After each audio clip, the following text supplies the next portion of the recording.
आज संपूर्ण महाराष्ट्रामध्ये विठूच्या नावाचा गजर होतोय।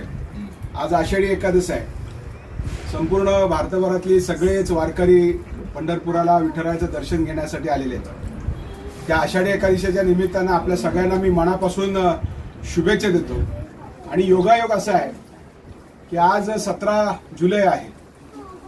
या विभागाचे माजी शाखा प्रमुख आपल्या सर्वांचेच लाडके सन्माननीय इंद्रजित गवस, ज्यांना आपण प्रभू गवस म्हणून ओळखतो, त्यांचा आज वाढदिवस आहे। माजी शाखा प्रमुख गवस साहेबांच्या या वाढदिवसाच्या निमित्तानं कांजूर भांडूप मधील सर्व कर्मठ शिवसैनिक इथे उपस्थित झालेले आहेत। आणि या वाढदिवसाच्या निमित्तानं शिवसेना उपनेते माजी महापौर सन्माननीय दत्ता दळवी साहेब, त्याचबरोबर एक खंबीर नेतृत्व म्हणून ज्यांच्याकडे आम्ही बघतो ते असं सन्माननीय बाबा कदमजी, तानाजीरावजी मोरे, हे सगळेच वरिष्ठ शिवसैनिक आहेत। त्या सगळ्यांचं मी स्वागत करतो।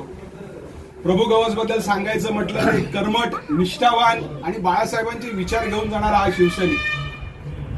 जेव्हा ते शाखा प्रमुख होते तेव्हा या सर्व नेत्यांचं आदेशानुसार यांनी या विभागामध्ये अतिशय राजू चांगलं काम केलेलं आहे। कुठल्याही फळाची अपेक्षा न ठेवता फक्त शिवसेना कशी वाढेल आणि त्यासाठी कसे शिवसैनिक आपले एकत्र येतील यासाठी प्रयत्न केलेला आहे। अशा या प्रभू गवस साहेबांना आपल्या सगळ्यांच्या वतीने मी मनापासून शुभेच्छा देतो। राजकारण म्हटलं काय होईल काय सांगता येत नाही। साक्षात इथे दत्त म्हणून उभे आहेत, ते नंतर सांगतीलच। तर मी माझ्या स्वतः मुळे पाटील कुटुंबियाच्या वतीने, तमाम सगळ्यांच्या वतीने प्रभू गवस साहेबांना मनापासून शुभेच्छा देतो।